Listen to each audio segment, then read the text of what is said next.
Osho, The Messiah, Volume 2, Reflections on Khalil Gibran's The Prophet, given at the Osho Commune International, Pune, India. Discourse number 1.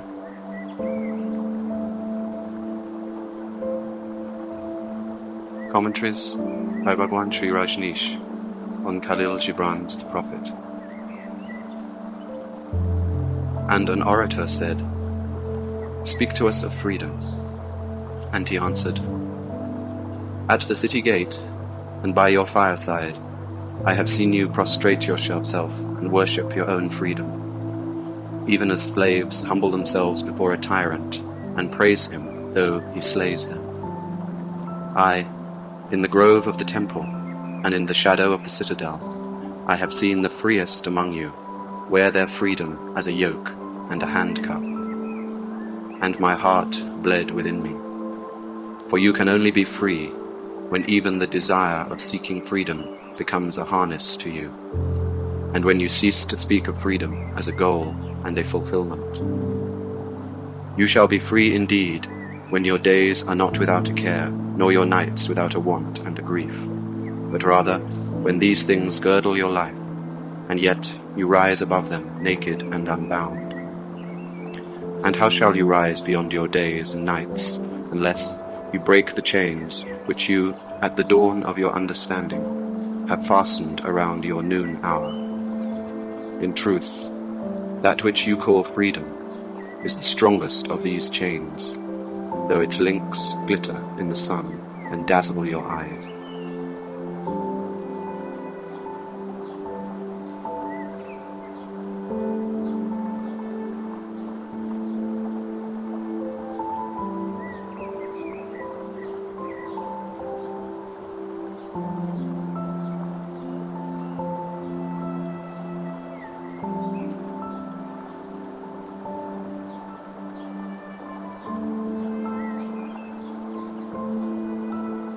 The true freedom has nothing to do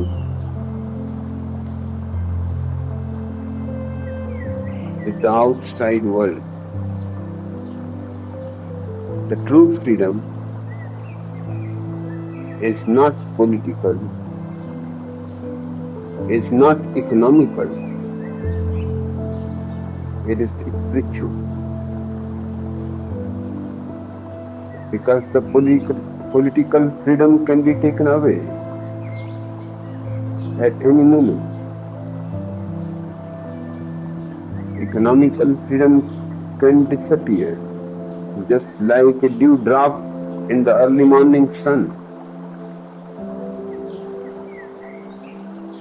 They are not in your hands, and that which is not in your hands cannot be called true freedom.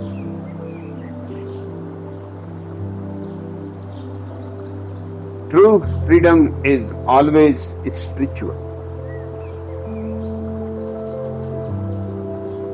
It is something to do with your innermost being, which cannot be chained, which cannot be handcuffed, which cannot be put into a jail.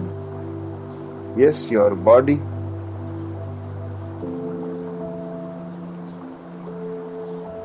can suffer all these things, but your soul is intrinsically free.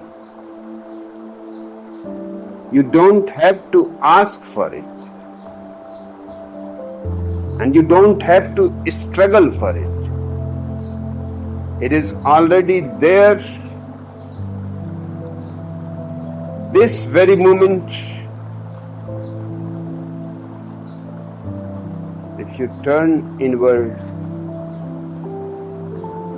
all chains, all prisons, all kinds of slavery disappear. And there are many. Freedom is only one. Slaveries are many. Just as truth is one, lies can be thousands.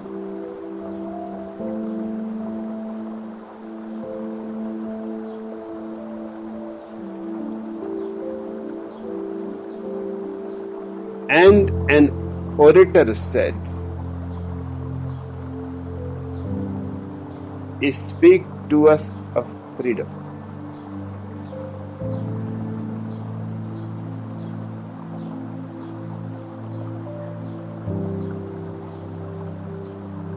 The orator is only articulate with words. He talks about freedom, about love, about beauty, about good, but he only talks.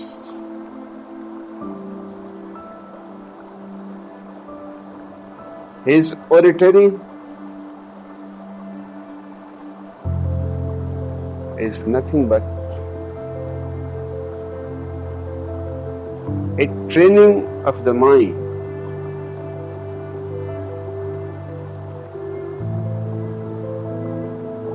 The orator has no concern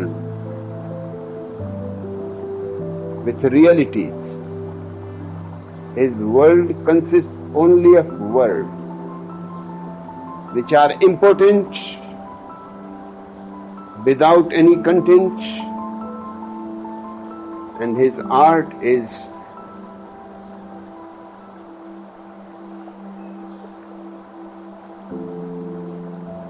to manage those important and contentless words in such a way that you are caught in the words.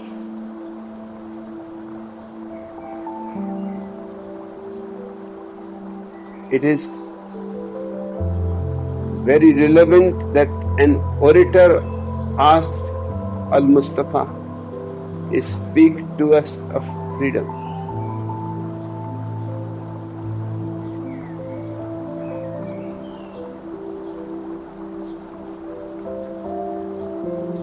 And what is exactly the innermost substance of freedom?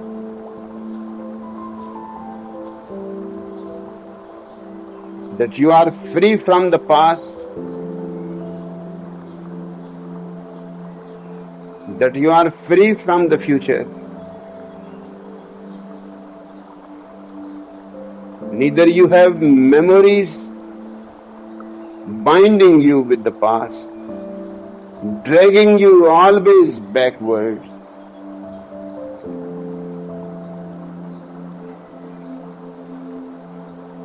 And it is against existence. Nothing goes backwards.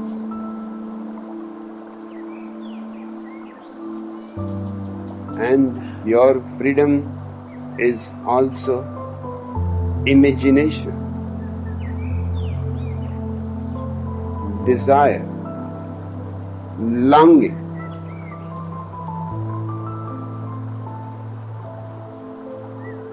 They drag you towards the future. Neither the past exists nor the future exists. All that you have in your hands is the present. The man who lives in the present, unburdened of past and future, knows the taste of freedom. He has no chains of memories, chains of desires. These are the real chains which bind your soul and never allow you to live the moment that is yours.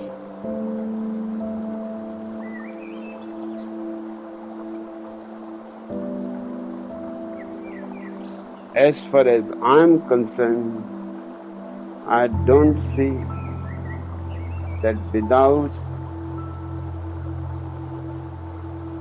a meditative mind, one can ever be in freedom.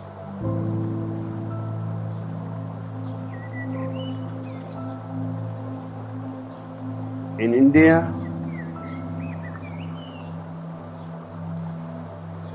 what you have known in the West as paradise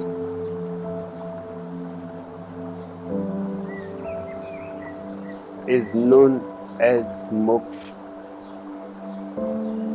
Moksha means freedom. Paradise does not mean freedom.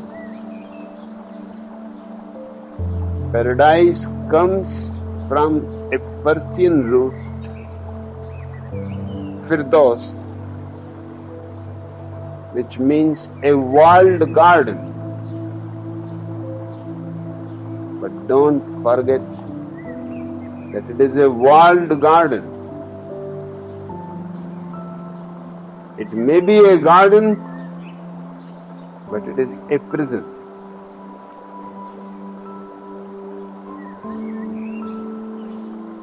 The biblical story says God became annoyed with Adam and Eve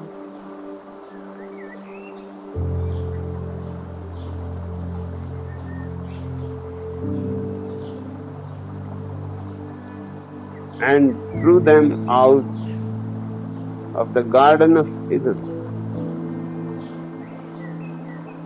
Into what? Where?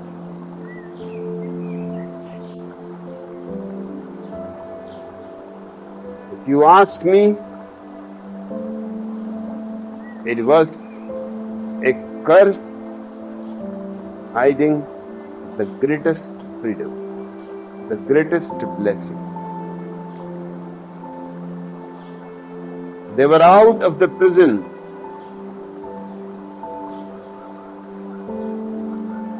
And that was the beginning of humanity.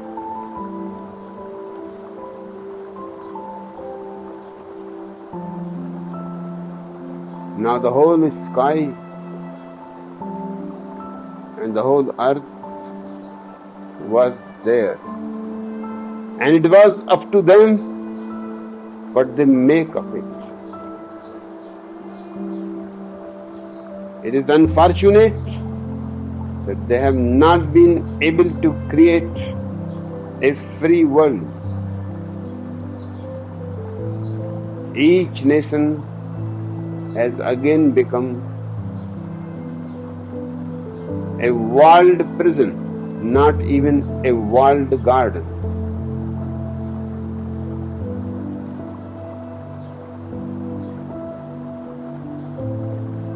In a small school, the religious teacher was talking to the children about the biblical beginnings of the world.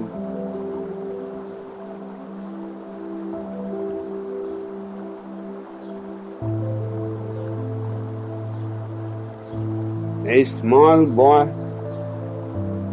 raised his hand to ask a question.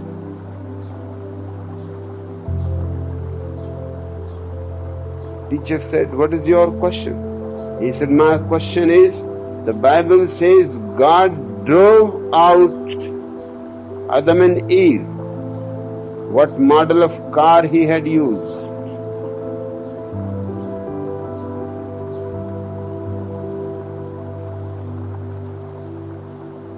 It must have been a Ford.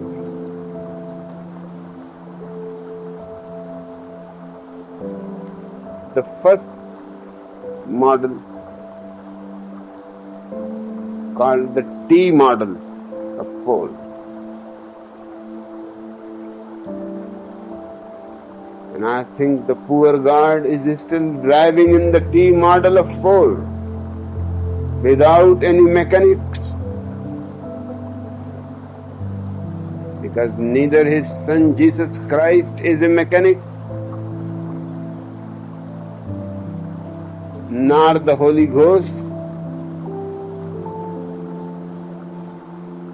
nor he himself.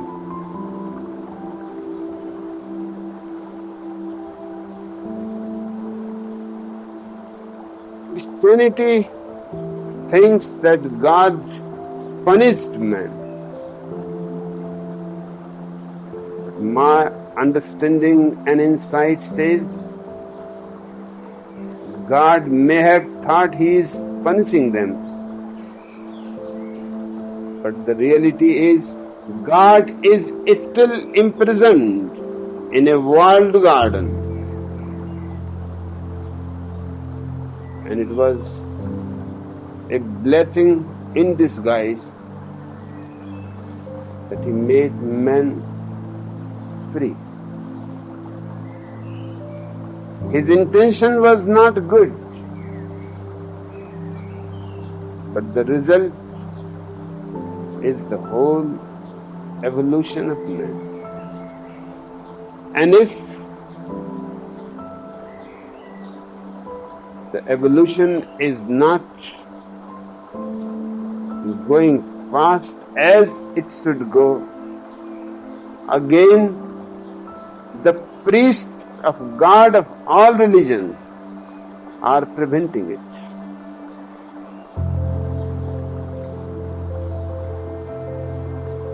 When Galileo found that it is not the sun that goes around the earth, it is an appearance and not a reality. The reality is just the opposite. The earth goes around the sun.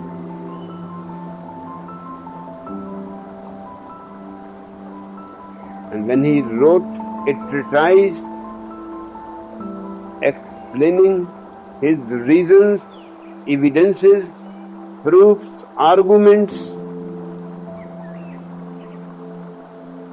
he was very old, 70 or 75,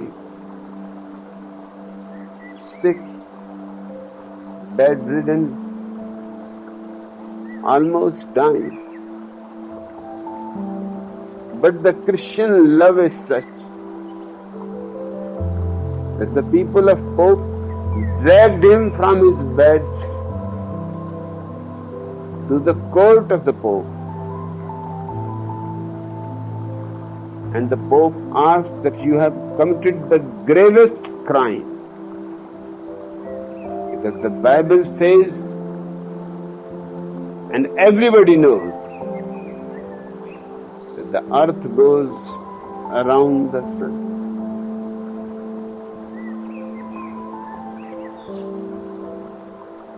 Either you have to change your opinion, or death will be the penalty. Galileo, even in his old age, sick and dying, must have been an immensely beautiful man, a man of sense of humor. He said, "Your Honor, there is no problem. I can write what you are saying. Just one thing I want to make clear to you, that my writing is neither going to be read by the sun nor by the earth. And they will continue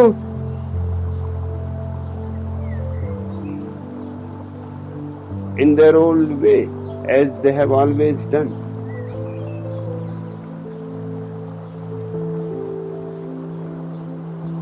The earth will continue to go around the sun.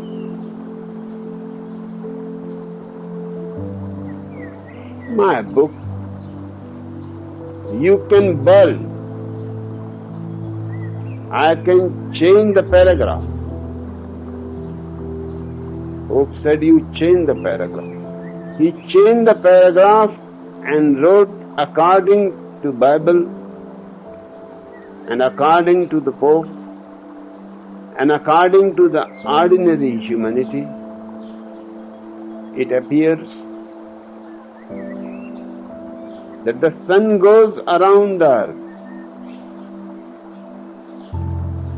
And in the footnote he wrote,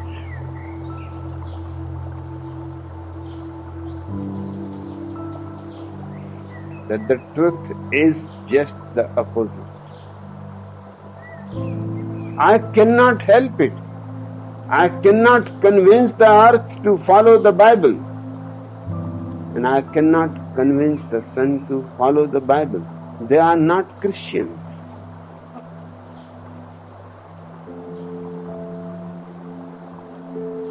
The footnote was discovered only after his death. Otherwise, he would have been crucified by the Christians who go on making so much fuss about the crucifixion of Jesus.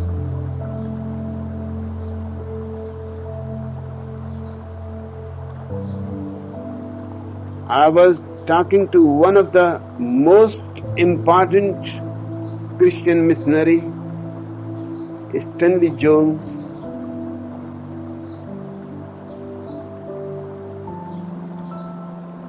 That what do you think about? Why the Pope was insistent? If the science has discovered the Bible should be corrected. Stanley Jones said to me, it may have great implications if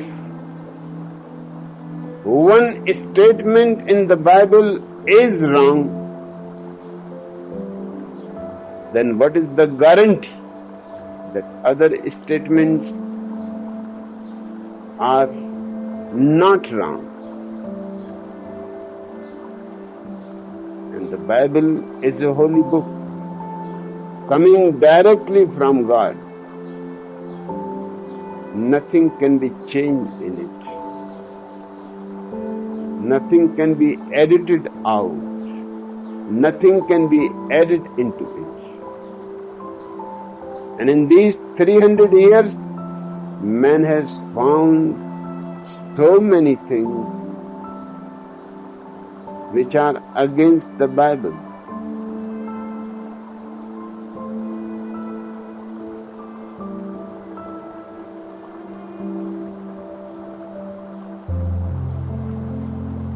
In fact, as you grow in consciousness, you are bound to find that what was written 2000 years before or 5000 years before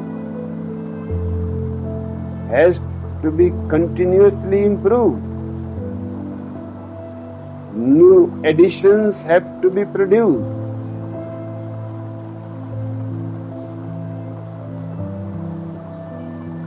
But what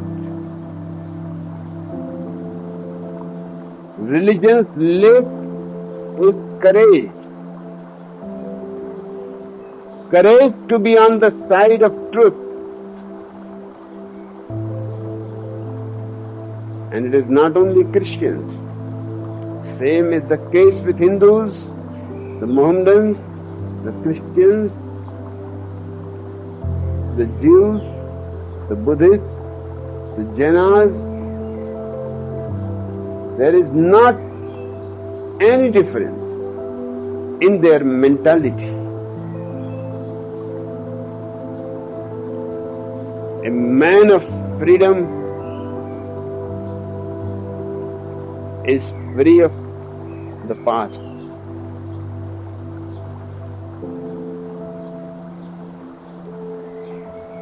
And the man of freedom is also free of the future.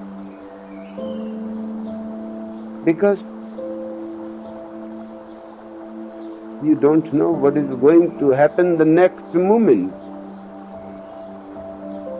How can you go on desiring?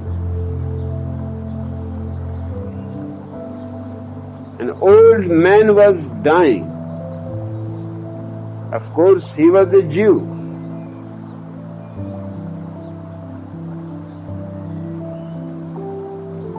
And his 4 sons, who used to live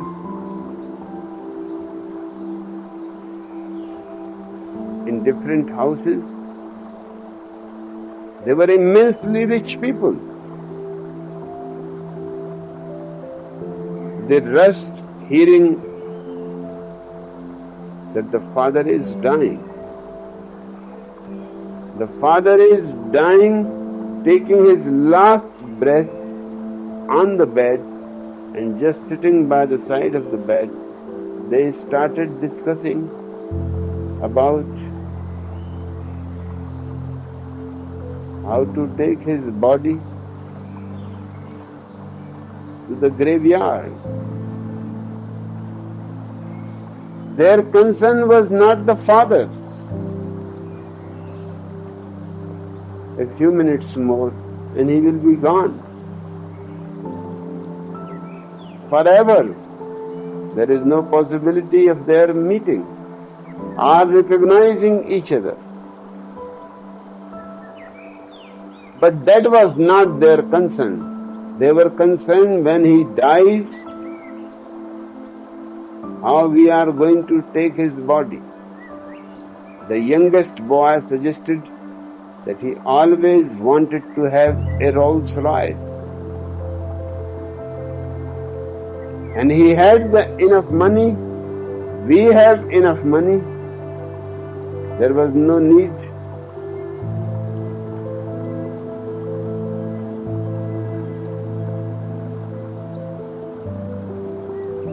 to suffer and repress an innocent desire. So at least we should bring a Rolls Royce, carry his body to the graveyard. In life he missed, but at least in death he found the Rolls Royce.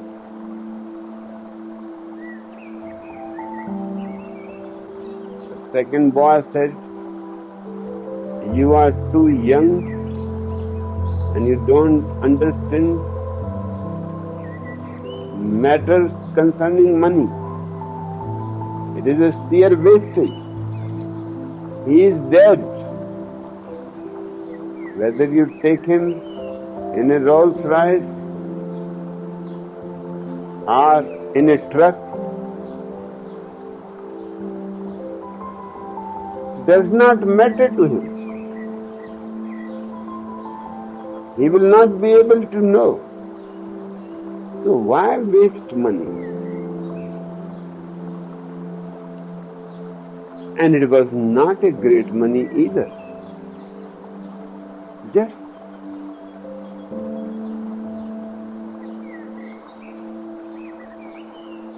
hiring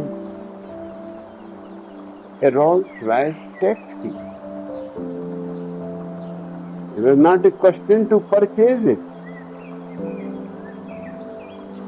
He said, "My suggestion is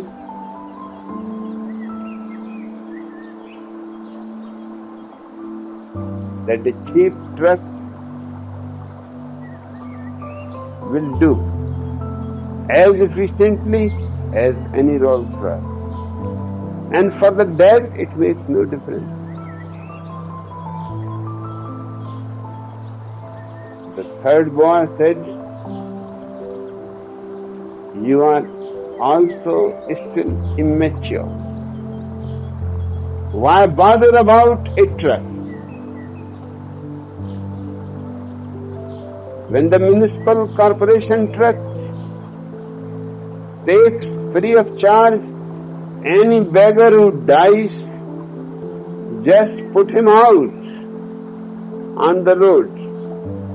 In the morning, the municipal truck with all kinds of rubbish will take him free. Give him a free ride. And what does it matter to a dead man whether it is a municipal truck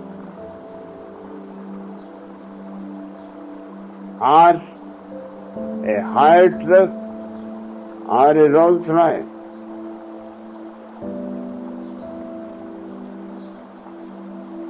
At that very moment, the old man opened his eyes and he said, "Where are my shoes?" They were puzzled. What you are going to do with shoes?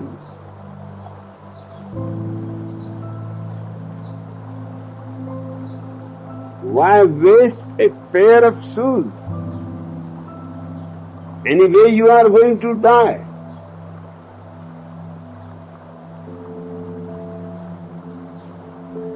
He says, I am still alive and perhaps have few more breaths. Just bring the shoes. I will walk to the graveyard.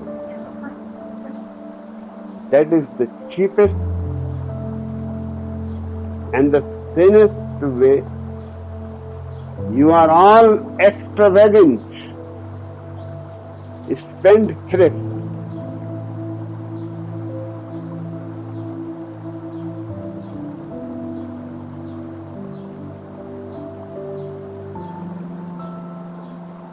People may have money and the money becomes their fetters. People may have prestige and the prestige becomes their fetters. It seems the whole past of humanity has been improving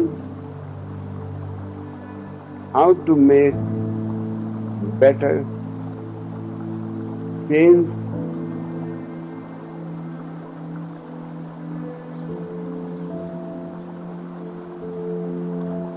but even if a chain is made of gold, it is still a chain.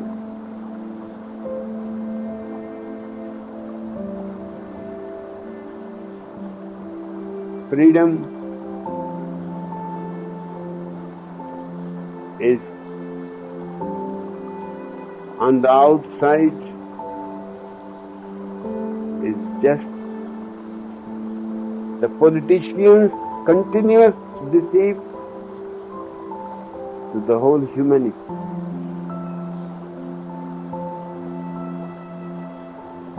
Freedom is your individual affair.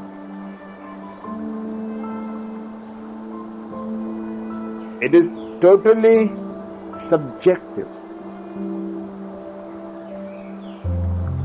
If you have thrown all the rubbish of the past and all the desires and ambitions for the future, this very moment you are free, just like a bird on the wing.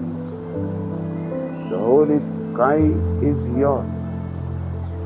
Perhaps even the sky is not the limit.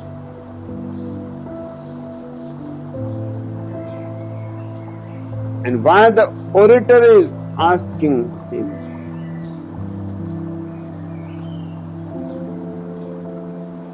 not a slave. It would have been far more relevant that a slave has asked, speak to us of freedom. The orator is asking about freedom so that he can start speaking on freedom with more efficiency and with more articulateness.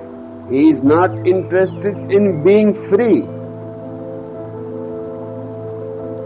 His interest is to become a great orator about freedom, because everybody is in chains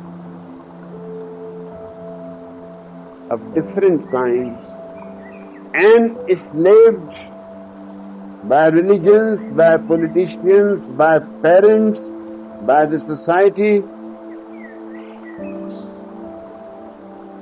The orator is simply asking to decorate his speeches. It is not an authentic question. But the answer is far more authentic.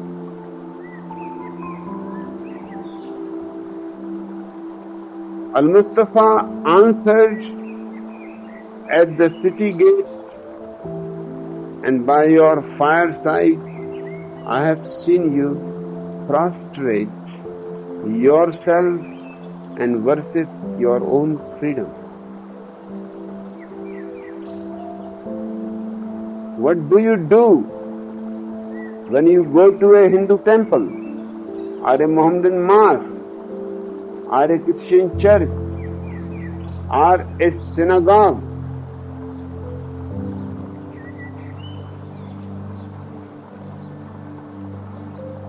You are worshipping things which you yourself have created.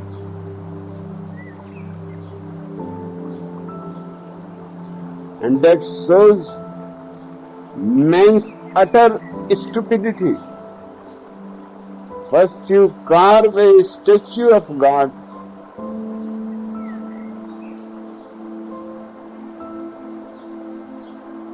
and then you prostrate before it. This is your religion.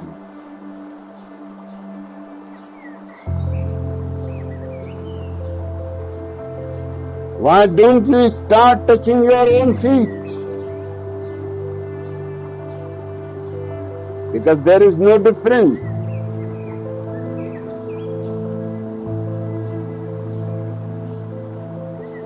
Mohammedans have been in difficulty because Muhammad 14 centuries before found the people of Arabia were worshipping 365 statues. Kaaba was their temple. For every day, one statue was worshipped. And even a Muhammad, uneducated, could see the foolishness of it. You make the statues and then you worship them.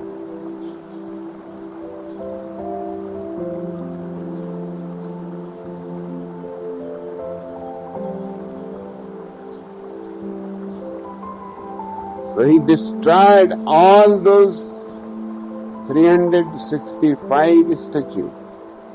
I am not in favor of his destruction.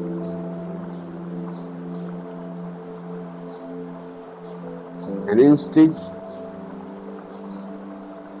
the same thing started again. He himself started it because he found man is so much in love with his own misery that he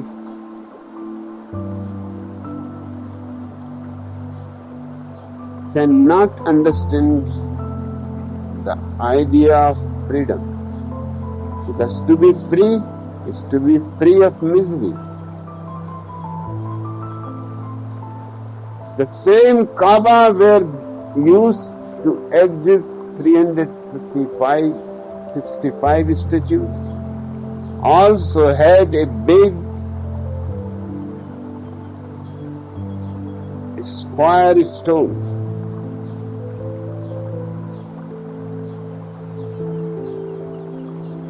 It was not an ordinary stone. It was an asteroid. Every night you see stars falling. Stars don't fall. And it is good and compassionate of them that they don't fall. because they are so big that if they fall on the earth, the whole earth will disappear as if it has never existed. What you see and call that the star is falling is nothing but small stones. When the moon became separated from the earth, in the beginning days the earth was not so solid. It is not solid even today. If you go deep inside,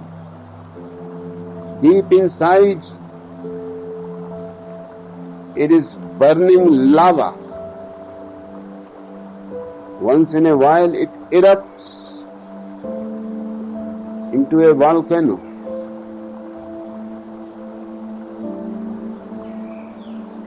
But the upper crust has become solid. In the beginning it was not solid, and when a liquid earth was moving first on its own center,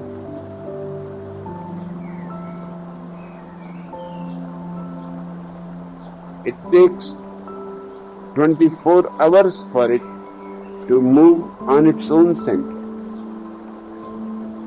And then it is also moving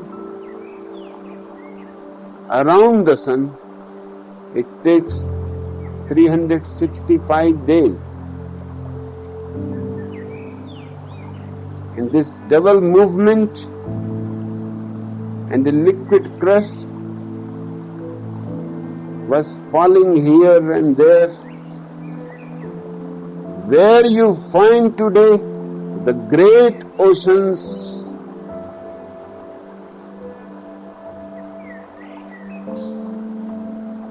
those are the places that big lumps of earth fell out, joined together. That is your moon.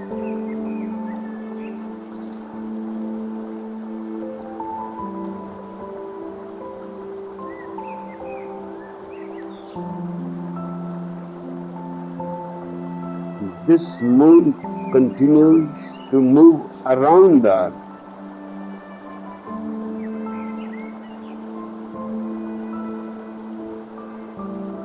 But no religious scripture of the world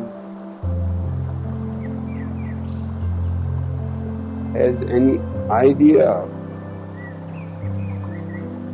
Sometimes, because there are almost 3,000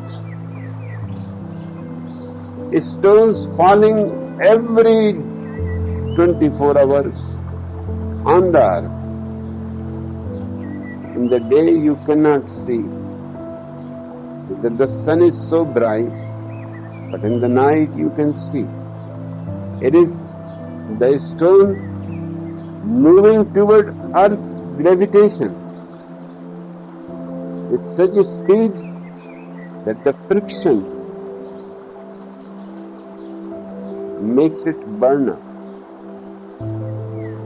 Hence you see the light and you think it is a star. But sometimes big stones also fall. And Kaaba is one of the biggest stones that has fallen. Because it has fallen from above, the people who worship 365 statues heard that it is a gift from God. They placed it in the middle of the temple. The temple was vast naturally to accommodate 365 guests. It was a 5-star hotel.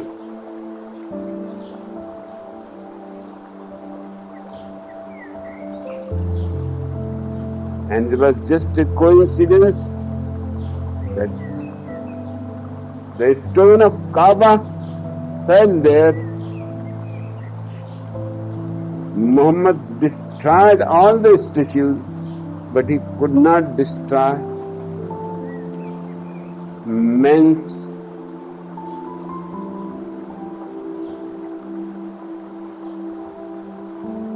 memories. He could not destroy men's imaginations. Not finding the statues, they started worshipping that great stone.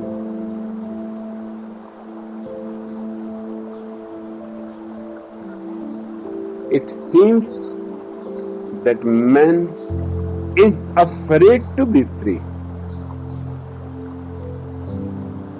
He wants some father in the sky, at least for complaints and prayers. He needs the Father in the sky as God to take care of him. Without the God in the sky, he feels like a lost child. It is a father fixation, psychological.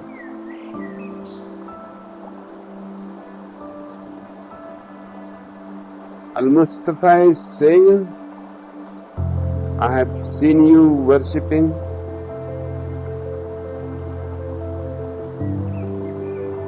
and prostrate yourself,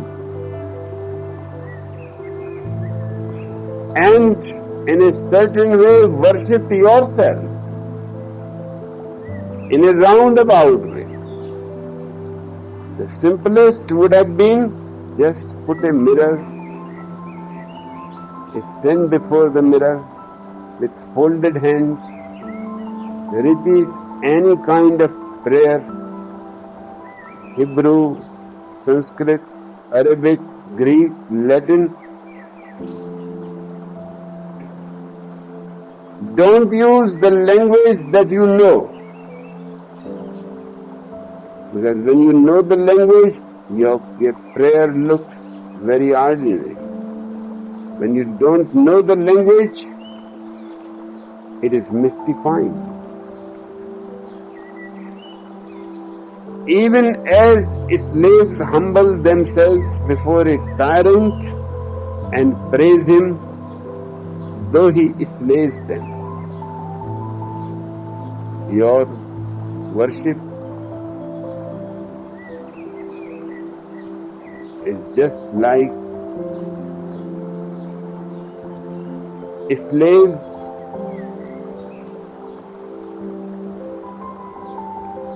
praising the tyrant who has reduced them from humanity into slavery. And he can kill them any moment, because a slave is a property, not a person.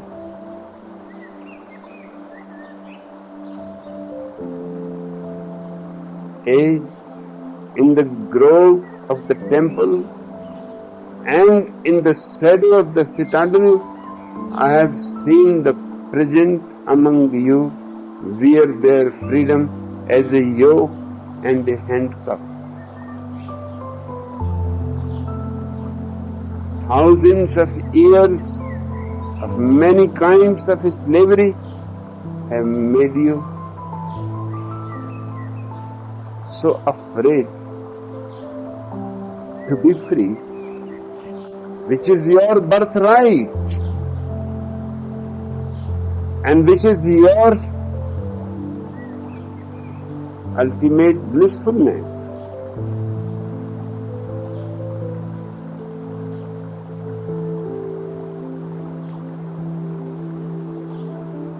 Your so-called temples and synagogues and mosques and churches are not symbols of freedom.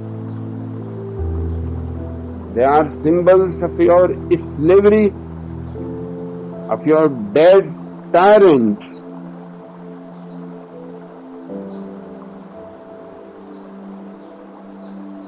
But even intelligent people go on doing the same thing. For example, I would like to tell you, Mahatma Gandhi has been praised all over the world. Perhaps I am the only person who can see his retardedness. He was preaching non-violence his whole life, and at the same time he was worshipping Srimad Bhagavad Gita, the Hindu Bible, which is the only book in the world which teaches violence.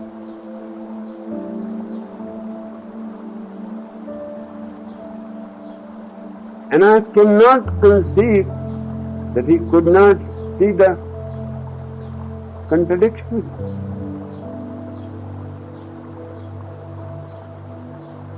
Krishna in Bhagavad Gita says continuously to Arjuna that it is God's will that you should go to war and destroy your enemies. But because it was a family quarrel, they were cousin brothers fighting with each other, Arjuna and Duryodhana. So it was a very strange kind of fight. On each side they had their relatives. It was one family.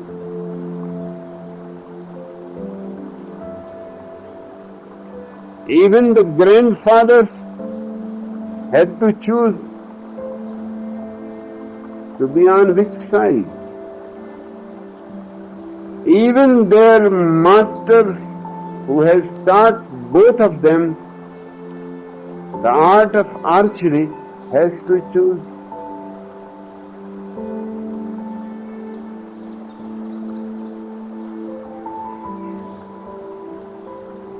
And Bhishma is known as one of the great men in India because he remained celibate his whole life.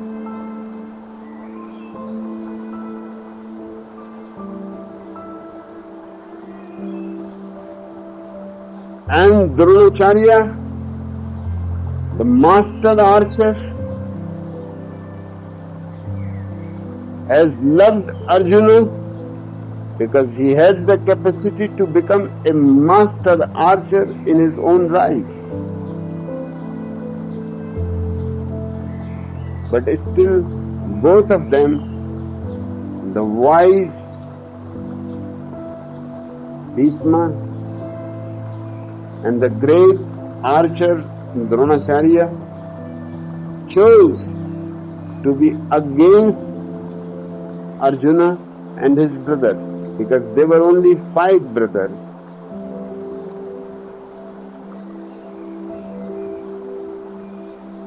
And the other party consisted of 100 brothers. Dronacharya and Bhishma's choice to be on the other side shows not wisdom, but only a business mind. Seeing that they have more strength and it is always good to be with the strong.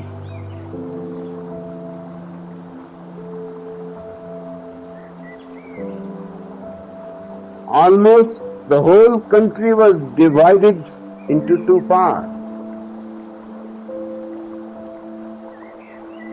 And there were friends on that side, there were friends on this side.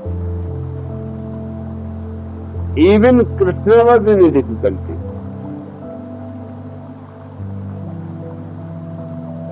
He was the spiritual guide of the whole family.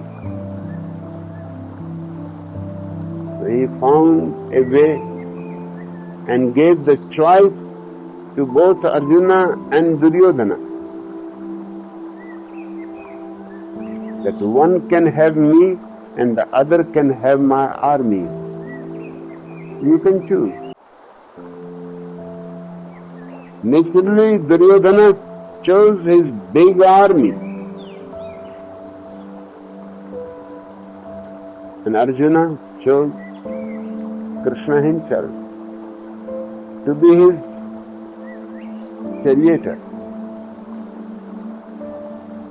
The day of fight has come. Both the parties, millions of people have gathered on the war field, facing each other. A strange kind of fight. They were all related in some way or other to each other. Seeing the whole thing, Arjuna said that I don't feel this victory is worth of anything. Killing my own people,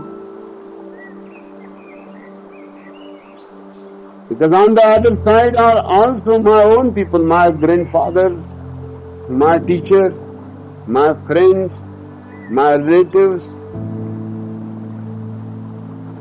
And on my side also are my friends. Both will be killed. And even if I become victorious upon millions of corpses sitting on a golden throne, I will not be happy. These are the people I have loved. These are the people I have lived for. And just for the kingdom and the golden throne,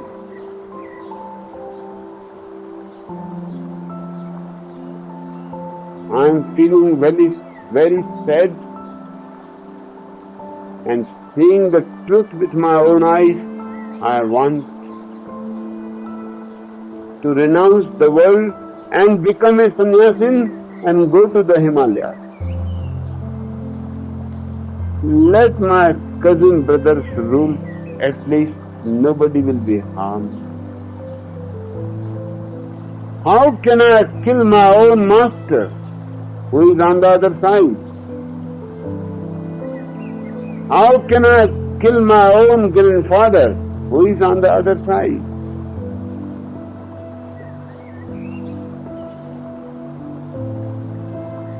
And Krishna went on and on to convince him that a warrior's religion is to fight. You are becoming weak.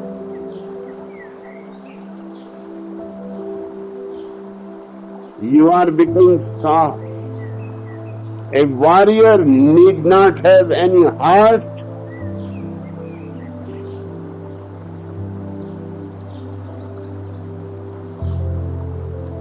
But no argument could convince Arjuna. Finally, the last result was, Krishna said,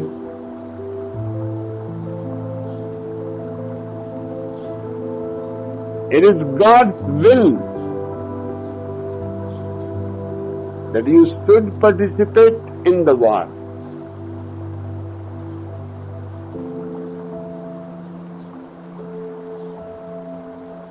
If I was in the place of Arjuna, I would not have wasted that much time. Because why God should speak to Arjuna? to Krishna and not to Arjuna.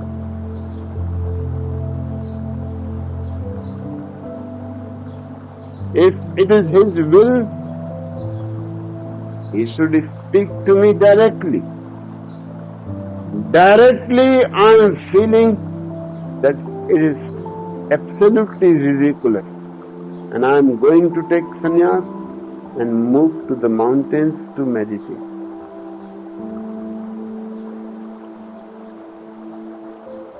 But we have always accepted the mediators. God speaks through the Pope. God speaks through Jesus Christ.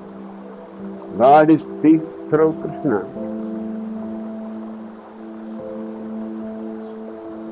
He has a certain kind of postal system. He never speaks directly.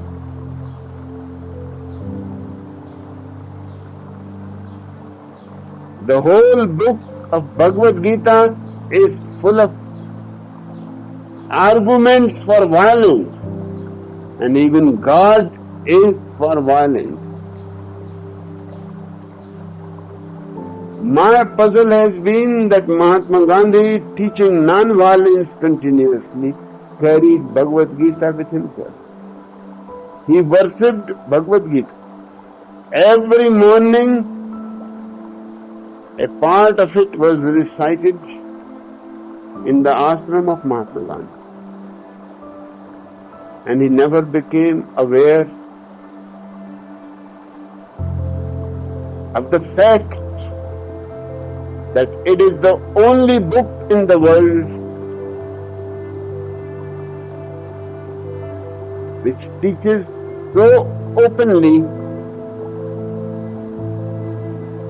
in favor of violence and even drags God into it.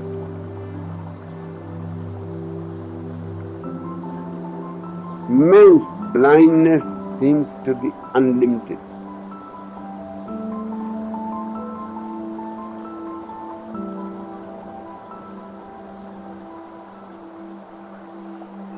So for thousands of years, if you have been in chains and cuffed, you must have started believing that these are ornaments, that this is the will of God.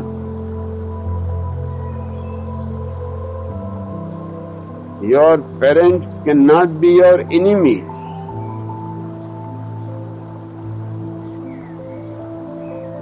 If they take you to the church or to the temple, they take you there because they love you. But the reality is they take you there because they were taken by their parents. It is a robot-like process, mechanical.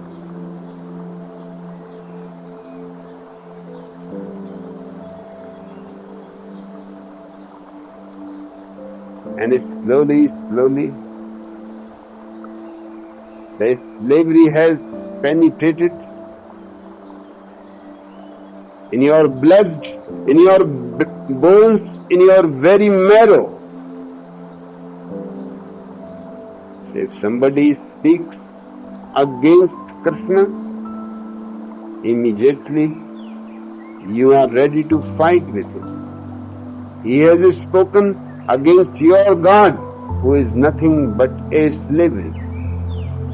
If somebody speaks against Jesus, immediately you are furious.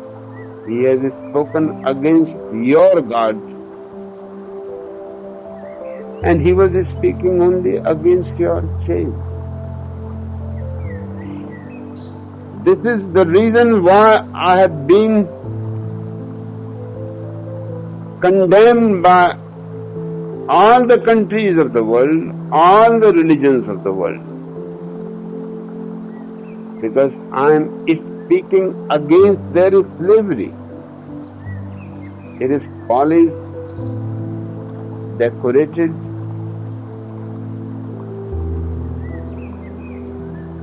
and they have always lived in it. Their parents and their parents, a long line of slaves.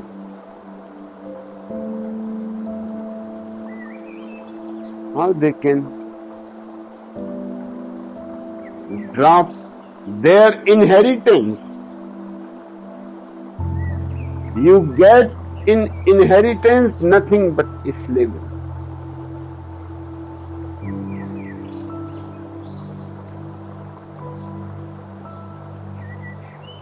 And even if you don't take it seriously,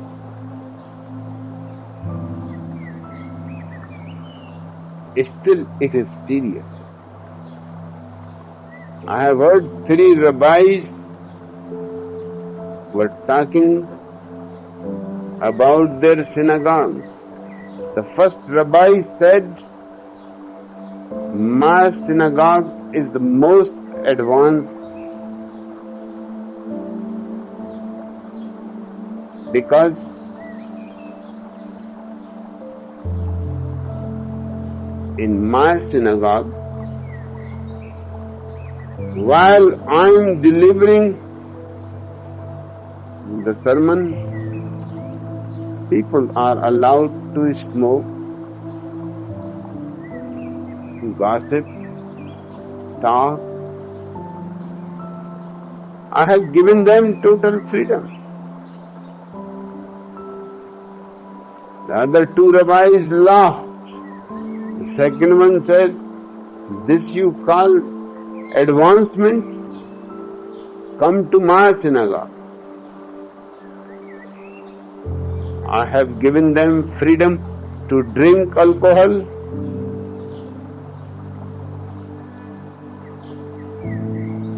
and when they become drunk, they shout, they scream, they fight, but I go on continuing giving my discourse. This is freedom.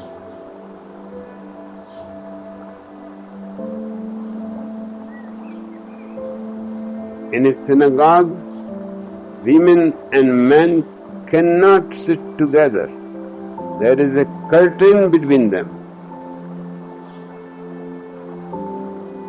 And the second rabbi said the curtain has been removed. Now women and men sit together. Even I don't interfere whether it is your wife you are sitting with. Even boy-girl friends and girlfriends are allowed. And all kind of loving things, kissing, hugging. And my discourse continues. We have entered into the era of freedom. The third rabbi said, you are both idiots. You should sometime come to my synagogue.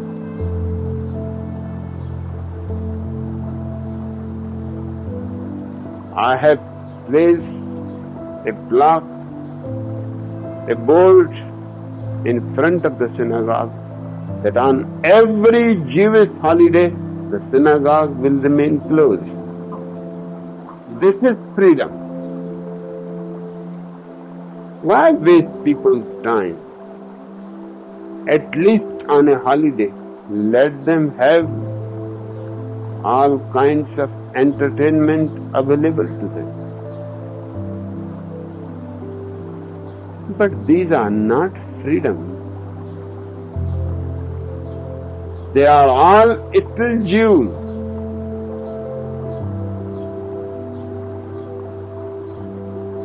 Unless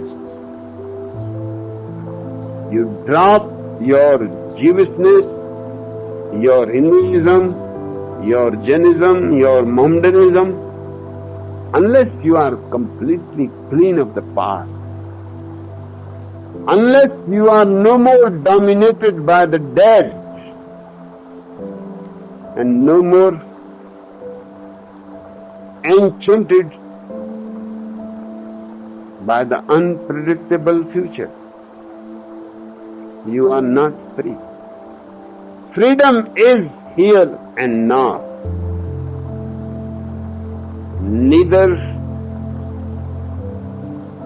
the yesterday nor the tomorrow. But this very moment, a man of understanding unburdens himself, and all his chains that have been heavy on his heart, although he had become accustomed of that heaviness, disappear. And I am saying it to you with absolute authority because it is my experience. The moment your chains disappear, you start growing wings for the sky.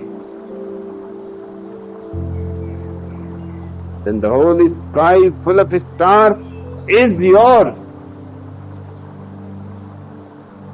And my heart bled within me, for you can only be free when even the desire of seeking freedom becomes a harness to you. A very profound statement. The very desire for freedom can also become a fetter. All desires fetter you. Freedom is no more an exception. For the simple reason, because all desires live in the future. A man who is free does not even know anything about slavery or freedom. He enjoys his freedom. It is his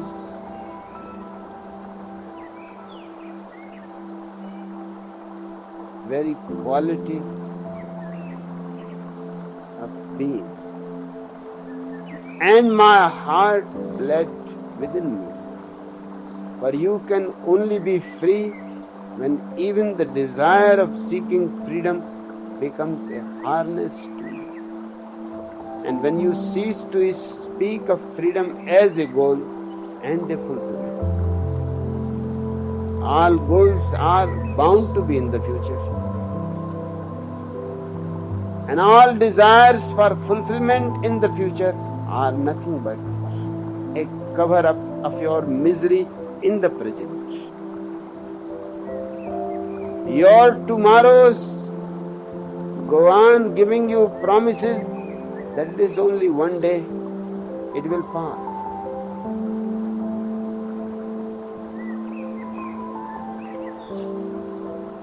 Tomorrow I will be free. But the tomorrow never comes, has never come. You will never be free. The tomorrow is only a consolation. Instead of bringing freedom to you, it is going to bring death to you. And all the days that you lived as a slave. Because you never bothered about the present. I say unto you that the present is the only reality there is. The future is your imagination and the past is your memory. They don't exist. What exists is the present moment. And to be fully alert in the present, to gather your consciousness from past and future and concentrate in the present, and you will know the taste of freedom.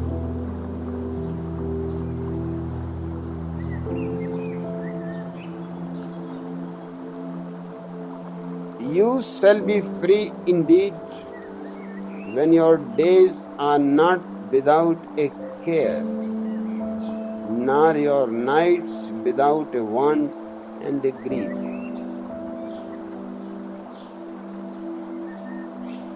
But it seems man has fallen into such a trap.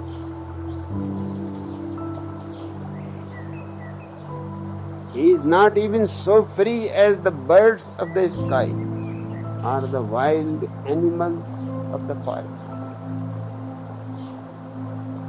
There are so many fetters around him.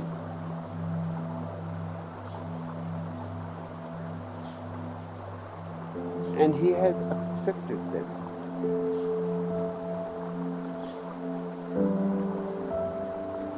In fact,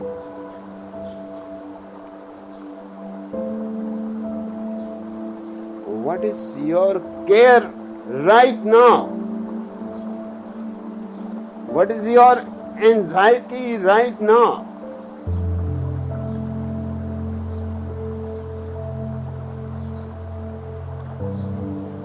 What is your anguish right now?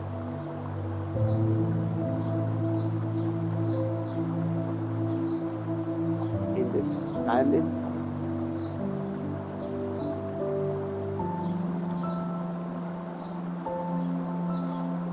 you are absolutely free.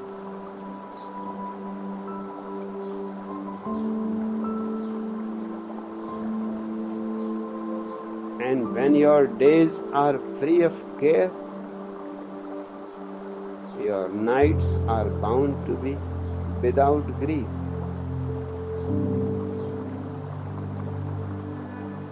Because the same day is reflected in your nights. If the whole day you are disturbed and worried and hankering and desiring and feeling frustrated, your nights will be nightmares. But if you are living each moment in its totality, with intensity, with your wholeness, your nights will be calm and quiet, relaxed and peaceful. Not even a dream can disturb you, because dreams come from unfulfilled life, from repressed life.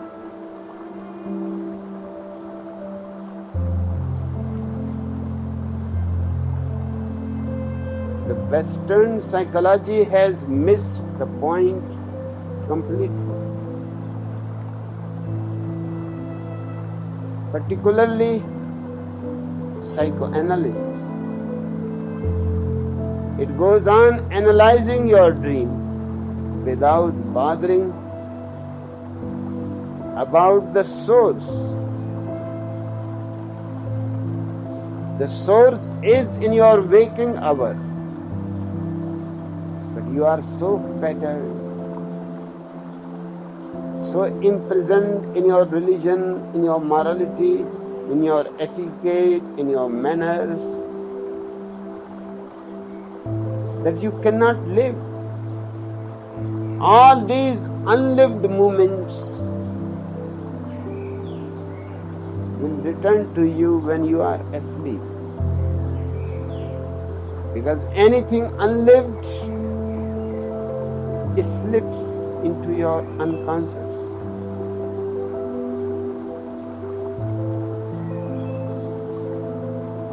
If you are living fully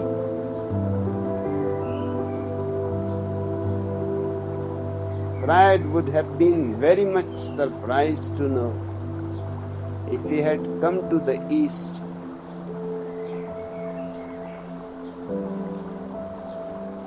and gone to see the aboriginals who live deep in the forests. I have been visiting them, and the most surprising thing was they don't have any dreams.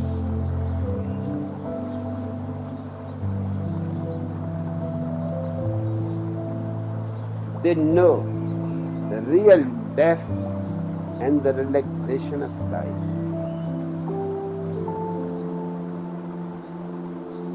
Naturally, in the morning they are more alive, more young, more fresh,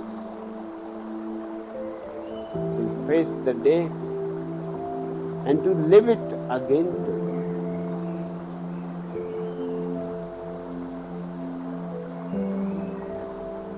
The condition of the civilized man is just the opposite.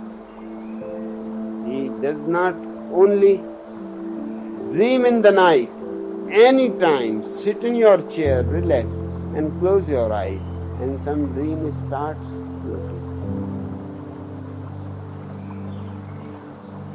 You are not living. You are only desiring to live, hoping to live someday, hoping that this night is not going to be forever. There must be some time the dawn. But for the slave, there is no dawn. He has to live into darkness without even becoming aware that there was such a thing as light. Don't take your so-called life for granted. This is not life at all. You have to go through a revolution.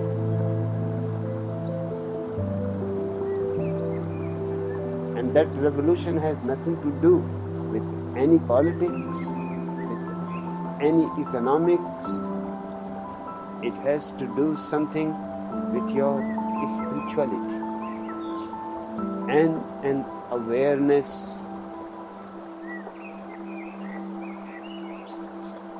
When your innermost core is full of light, your outer life also starts reflecting.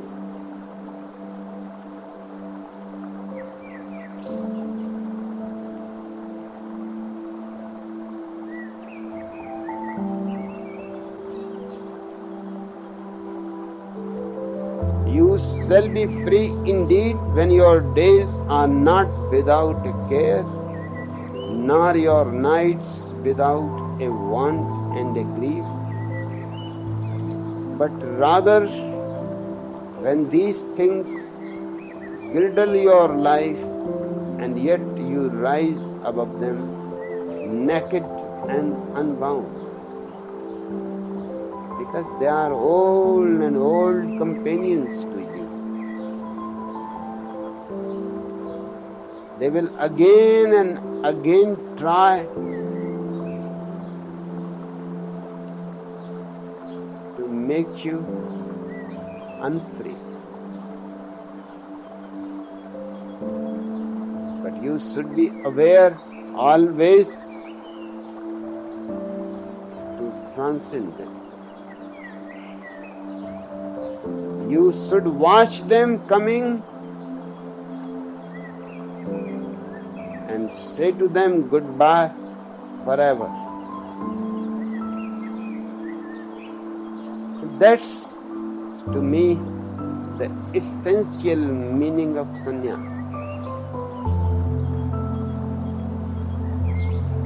Then suddenly you become part of these beautiful trees.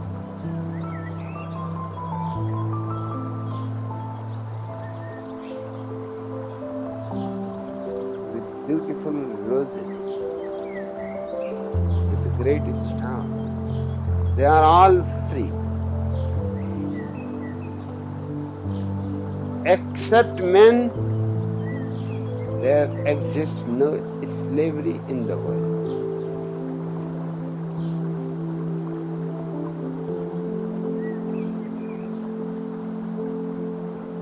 And to get out of it is not difficult. It is not a question that your slavery is clinging to you. The reality is you are clinging to your slavery. It happened one time, I was standing by the side of a great river in full flood. And it looked that the blanket was going down the river. One man, a fisherman, immediately jumped to catch hold of the blanket. And the moment he got hold of the blanket, he started shouting, "Save me! Help me!" I could not understand. I said, "I don't understand. If the blanket is too heavy, drop it." He said, "It is not a blanket. It is a living wolf." And I saw only his back and thought it is a blanket. I said, "Then leave me alone."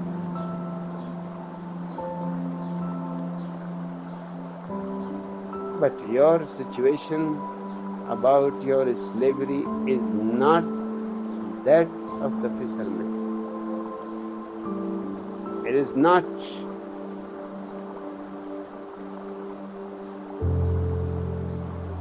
That your slavery is clinging to. The fisherman was in a difficulty because now the wolf was clinging to him.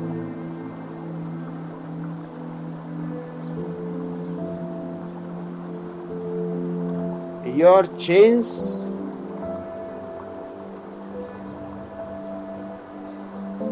are your responsibility. You have accepted them, they are there. In full awareness, say them goodbye. You have been long with us. It is enough. We depart.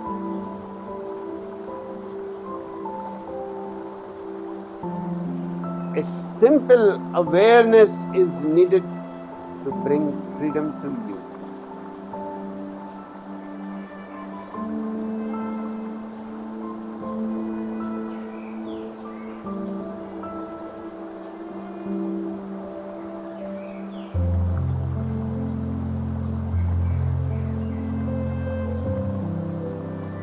There are some vested interests to cling to your slavery.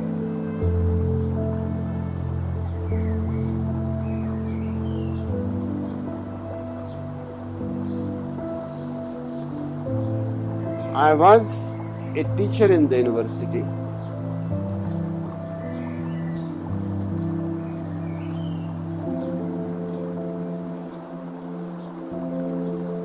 And almost 20 days I was out of the town, moving around the country.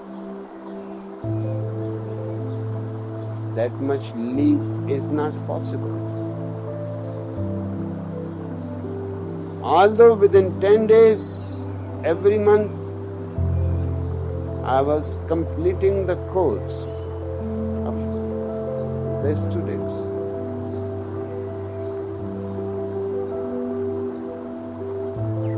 And I asked them that, have you any complaint? They said, we are grateful to see the fact that for a small course 2 years are wasted.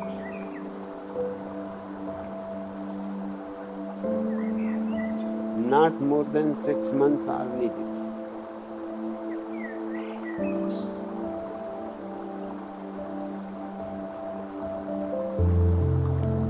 But the Vice Chancellor became disturbed because again and again he found that I am not in the university. I had my own device.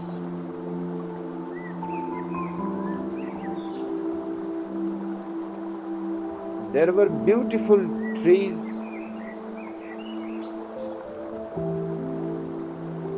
but strangely, all trees have died.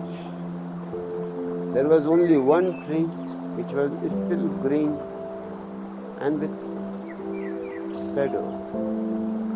So I used to park my car under that tree. It has become known that nobody should park his car there. Once or twice people have tried, and I have called my students to remove the car. Wherever it goes, let it go. But this place is reserved. So whenever I was going out of the town, I used to send my car with my chauffeur, and the Vice Chancellor from his window, seeing my car under the tree, was satisfied that I am here.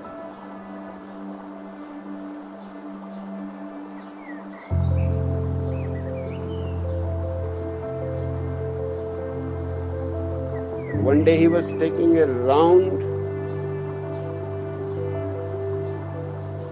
of the whole university, and he found my class was empty. He asked students, I am supposed to be here, and his car is exactly parked under the tree.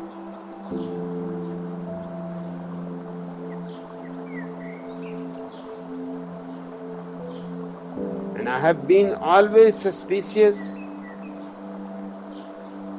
that I have been reading his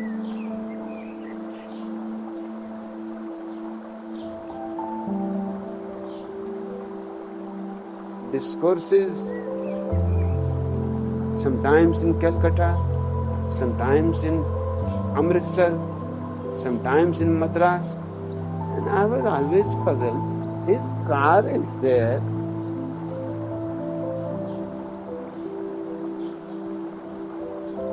and I used to drive my car, and I had told my chauffeur that lock the car and enjoy yourself for 1 or 2 hours in the garden and then take the car back home. He said, well, what is the point? I said, you don't be worried about it. It is not your problem. So when I came back from Madras one day, he called me and asked that it seems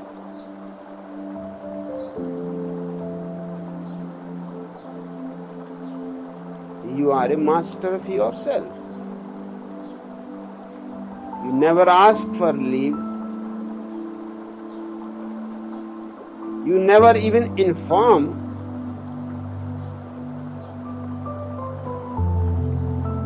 I said, just give me a piece of paper. And I resigned. He said, what are you doing? I said, that is my answer. Are my students in any way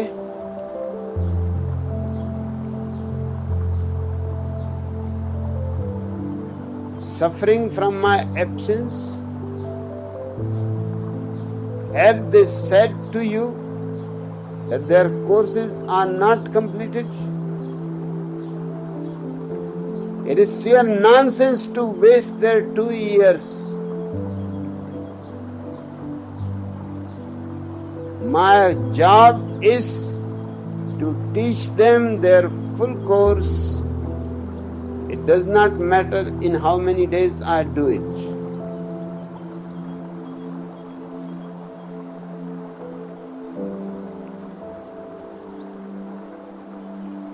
In the evening, he came to my house and he said, don't leave us. I said, what has happened has happened. And I cannot enter in your university for the simple reason you just see that all my certificates I have burned. Because I don't want bridges with the past. I will never need these certificates. Now I am an uneducated man.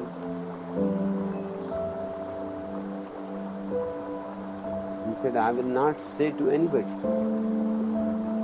I said, that is not the point.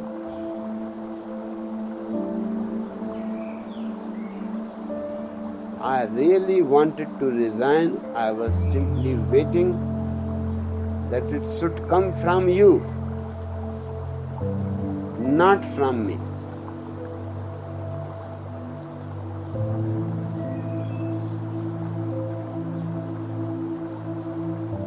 Al-Mustafa is saying, but rather when these things girdle your life and yet you rise above them naked and unbound.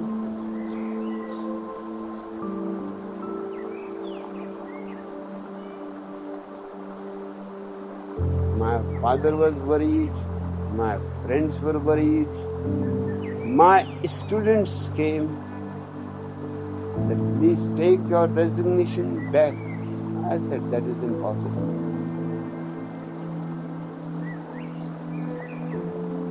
I don't have any qualifications to be your teacher anymore. My father was saying to me that even if you have resigned, what is the point of burning all your certificates and qualifications? I said, what is the point of keeping them? Keeping them means somewhere deep down the desire is still, perhaps you may need them. Killing with them. I am now completely free of all that education which has not given anything to me.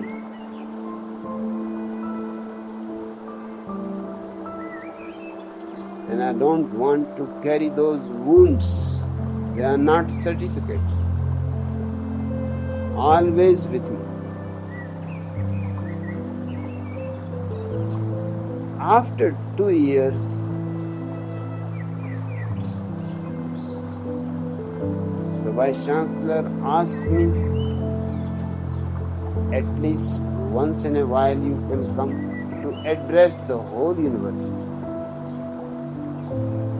So I went. He took me in his room and to the window from where he used to see my car. He said, a strange phenomenon. Only that tree was green. Now that too is dying.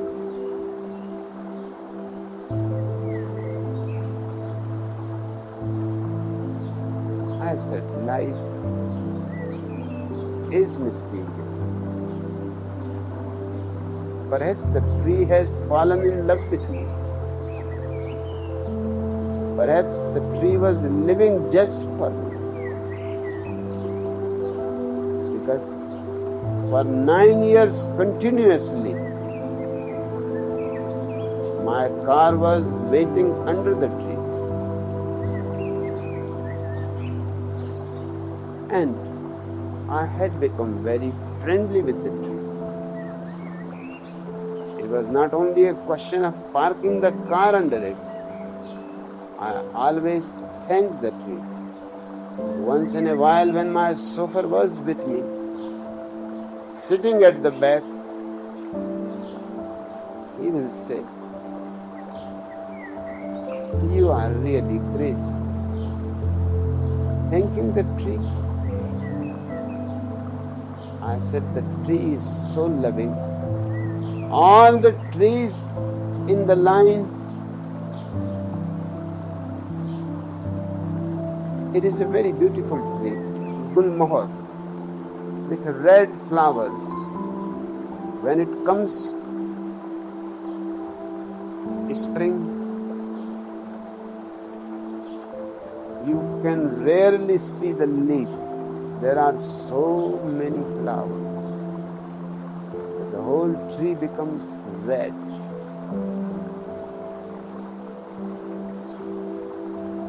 The same kind of trees have all died. But she remained with me for 9 years alive.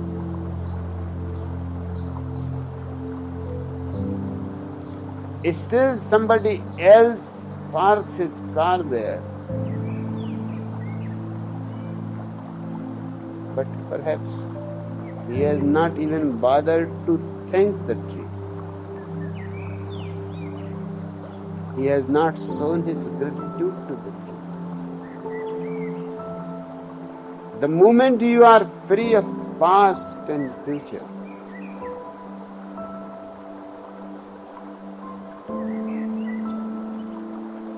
just sit by the side of a tree, whisper something to the tree, and soon you will know that it responds. Of course, its response is not going to be in words. Perhaps it showers its flowers on you. Perhaps it dances in the wind.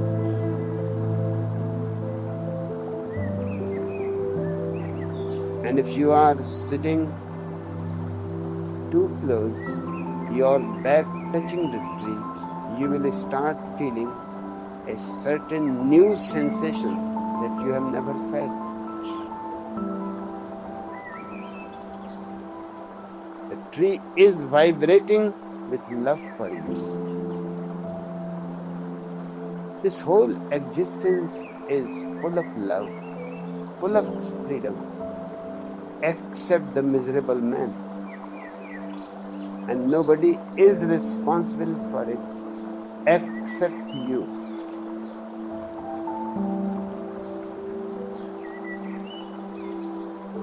And it is not a question of gradually dropping. Many people have come to me and said, "We understand you, gradually we will drop." But slavery is never dropped gradually.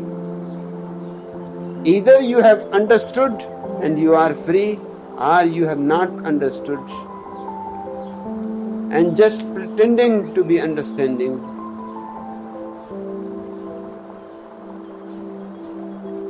Freedom does not come in fragments, neither slavery goes in fragments. When you bring the light in a dark room, have you not seen it? Does the darkness goes in fragments, a little part, then another part, making a queue, going out of the room? Or the light comes in fragments? a little light, then more, then more. No, the moment you bring the light, there is no darkness. The very understanding what freedom is, and you are free. It is not a question of time or gradualness.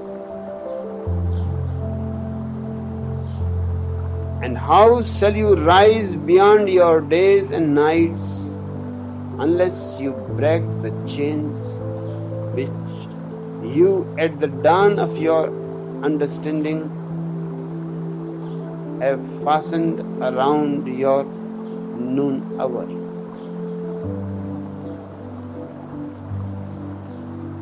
There is no other way. All those chains you have started from your very childhood.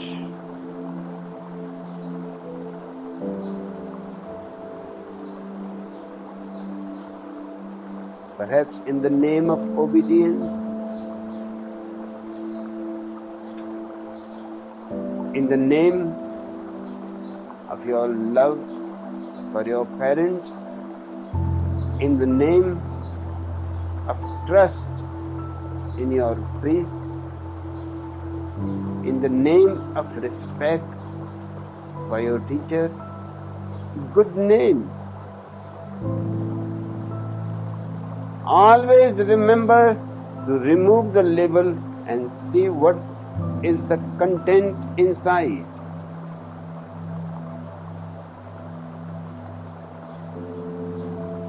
And you will be surprised.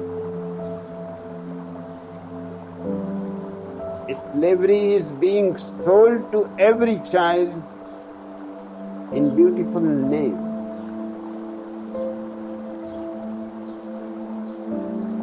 It will be difficult for you to drop that unless you see that it was not the slavery that you were attached, it was the label that was given to it. It was a constant fight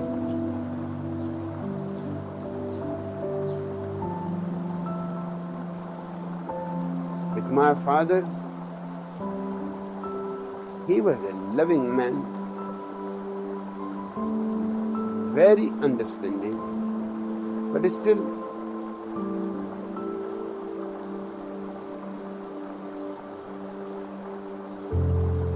he will say you have to do it.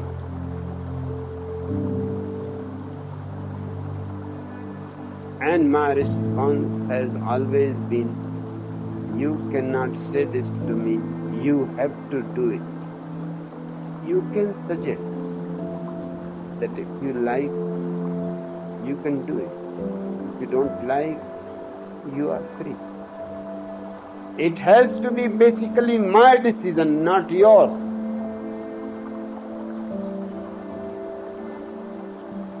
I am obedient towards the truth, towards freedom. I can sacrifice everything for truth, for freedom, for love, but not for any slavery. Your should stinks of slavery.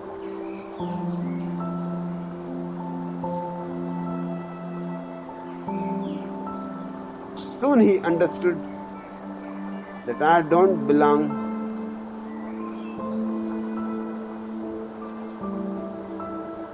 to the obedient or the disobedient. I am not saying that I will not do it. I am simply saying, withdraw your should. Give me space to decide whether I want to say yes or no. And don't feel offended if I say no. It is my life. I have to live it. And I have every right to live in my own way. you are much more experienced. You can suggest, you can advise, but orders I am not going to take from anyone. Whatsoever the cost, whatsoever the consequence, but orders I am not going to take from anyone.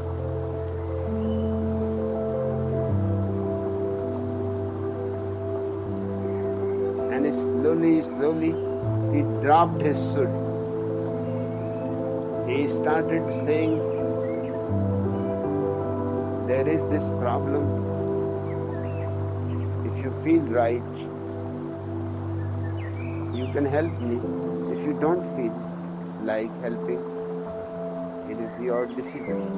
I said, this is what real love should be.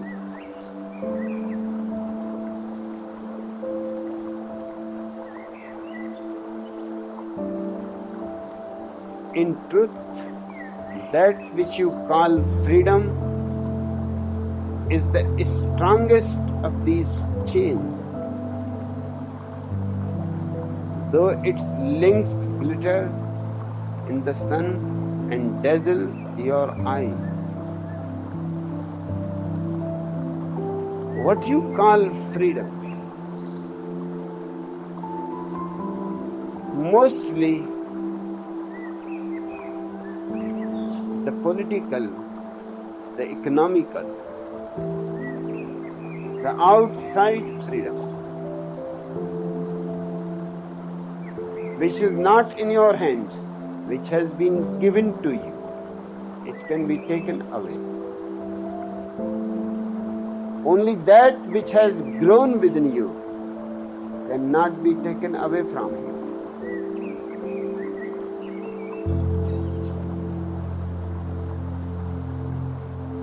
Hence, Al-Mustafa says,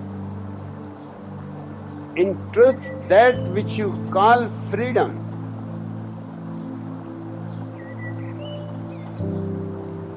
is the strongest of chains.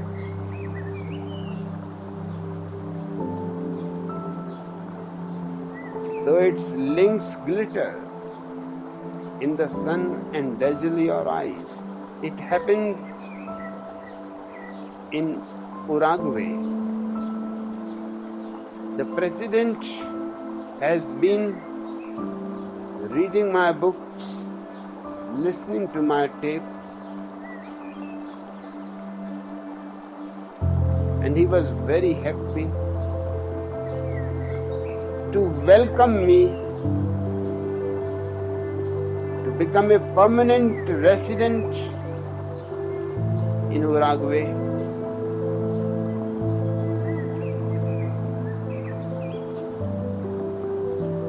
All the forms were ready.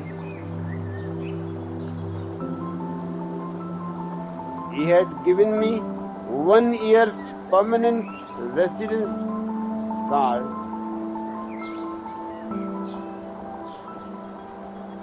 So that all the bureaucratic procedure is fulfilled and nobody can say that I have been favored.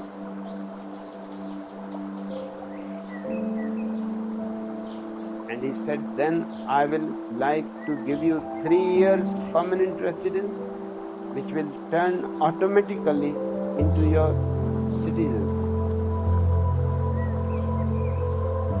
Uruguay is a small country, but very beautiful.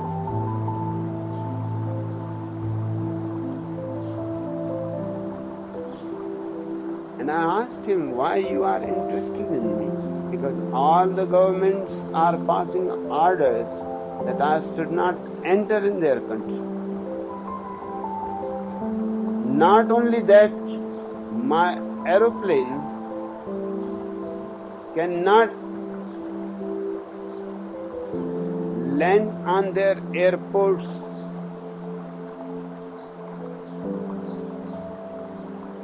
He said, they don't understand you.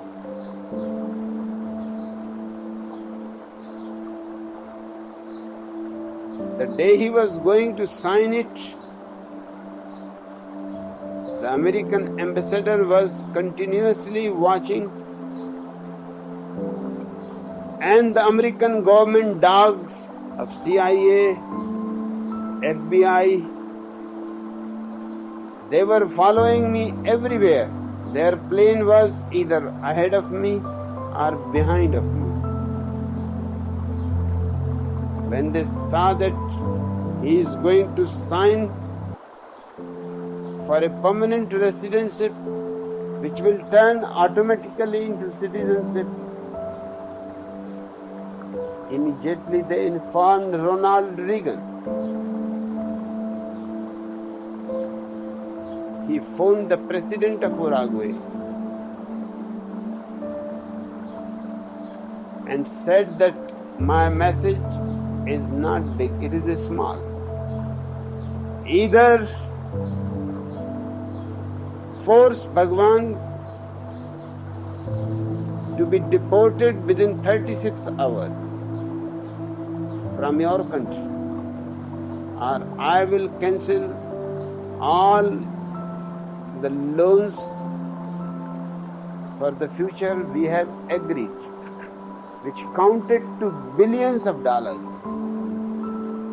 And I will demand all the dollars that we have given to you in loan in the past. If you cannot pay, then their interest rate should be doubled. You are perfectly free to choose.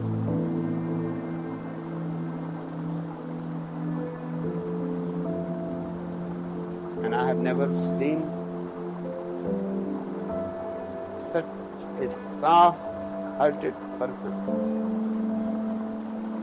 With tears in his eyes, he said, Bhagwan, I am utterly helpless. For the first time, your coming to Uruguay has made us aware that we are not free. Our country is economically a slave. Our sovereignty, our freedom is just fake.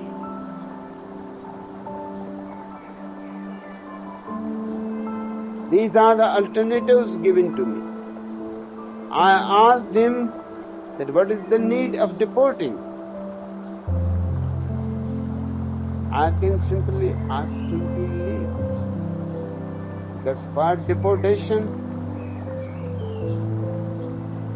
when I have a 1-year permanent residency,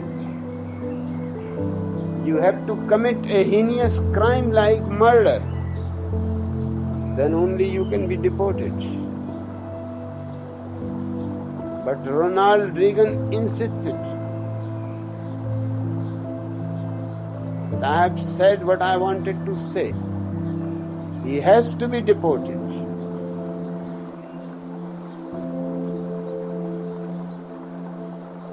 His secretary came running to me and said, it is better that from a small airport your jet plane can leave, not from the international port, because there the American ambassador is present to see whether you are being deported or not. And it is absolutely illegal demand, criminal demand. A man who has not left his room for all those days I was there.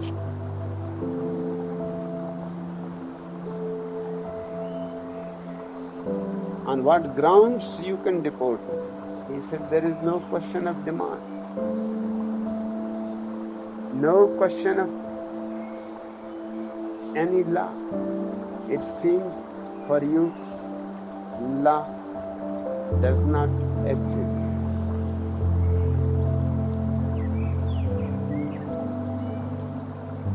The president arranged my flight just because he was feeling so guilty. He was going to give me citizenship, and he is deporting me for no reason at all.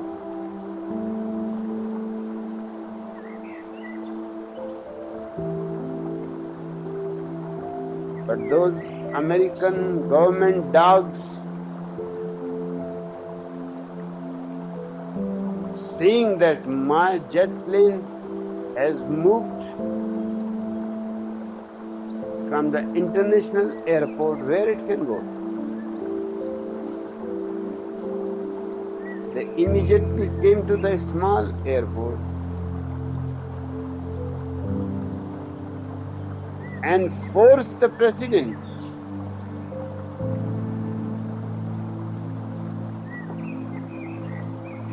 to send all the necessary papers for deportation.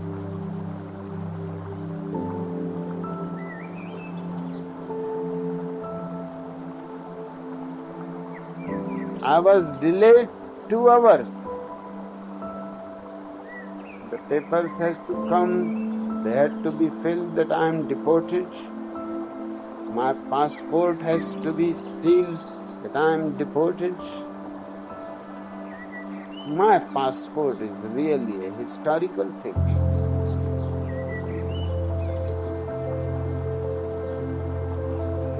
I have told my people to preserve it.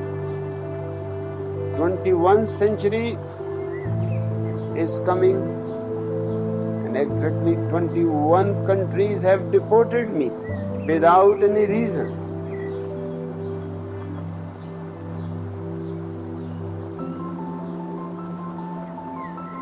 My attorney came running. He said, "This is absolutely illegal. We can fight in the court." I said, "I will not fight with a man who had tears in his eyes."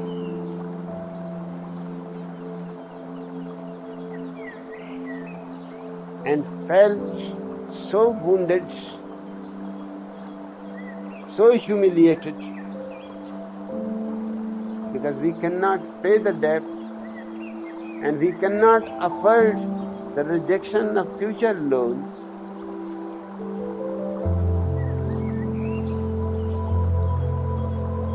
Political empires had disappeared from the world, not because of your freedom struggle, but because imperialists have found an easier way of keeping you enslaved and yet giving you a superficial idea that you are a sovereign, independent, free country.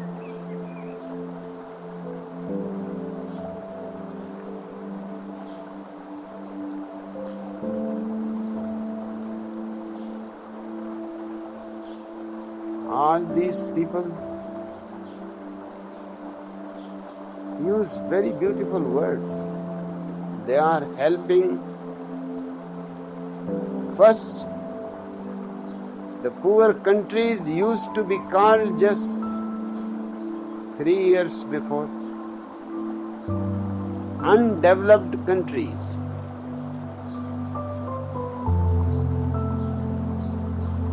But that word undeveloped hurts the ego. Now they are called developing countries. Just the word has changed. But the developing countries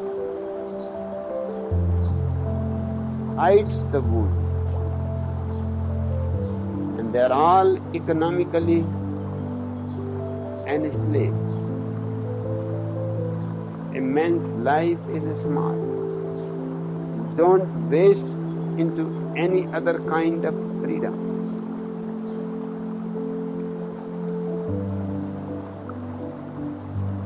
Be decisive about it, that you have to be free in your soul.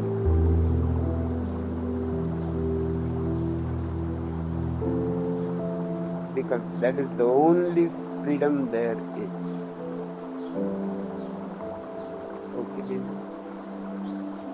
Yes, Bhagavan.